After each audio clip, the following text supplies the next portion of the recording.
Saudara ramah lingkungan dan tidak berpolusi, PLN Unit Pelaksana Pelayanan Pelanggan Lok Semawe berikan gerobak listrik pengangkut sampah untuk pemerintah Kabupaten Biren Kamis siang. Itu merupakan gerobak listrik pertama di Aceh yang diberikan dalam program Tanggung Jawab Sosial Lingkungan. Inilah gerobak listrik ramah lingkungan tanpa polusi karya anak bangsa. Dibuat di Surabaya, Jawa Timur, PLN Unit Pelaksana Pelayanan Pelanggan atau UP3 Lok Semawe memesan 2 unit gerobak listrik.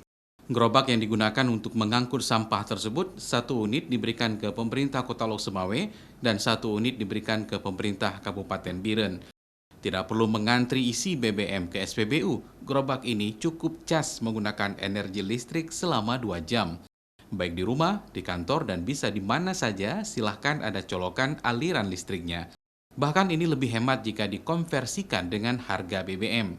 Ini merupakan salah satu contoh teknologi baru, hemat dan ramah lingkungan yang diberikan oleh PLN UP3 Lok Semawe dalam program TJSL atau Tanggung Jawab Sosial Lingkungan. Ini satu pengembangan terbaru atau istilahnya teknologi terbarukan.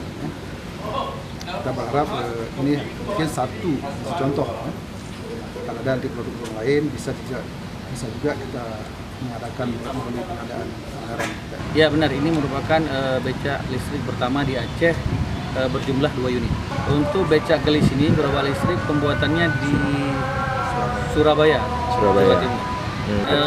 Ini sangat baik untuk lingkungan. Yang pertama, dia tidak menimbulkan polusi karena tidak berasap dan berefek bagi pengguna, tidak perlu antri BBM. Penyerahan bantuan tersebut diterima langsung oleh Bupati Biren dan kemudian diserahkan ke pihak Dinas Lingkungan Hidup agar nantinya dipergunakan untuk mengangkut sampah di kawasan taman ataupun di lingkungan masjid di Biren.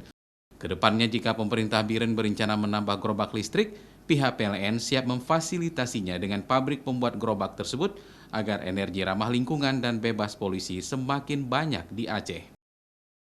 Zikri Maulana, Kompas TV, Biren.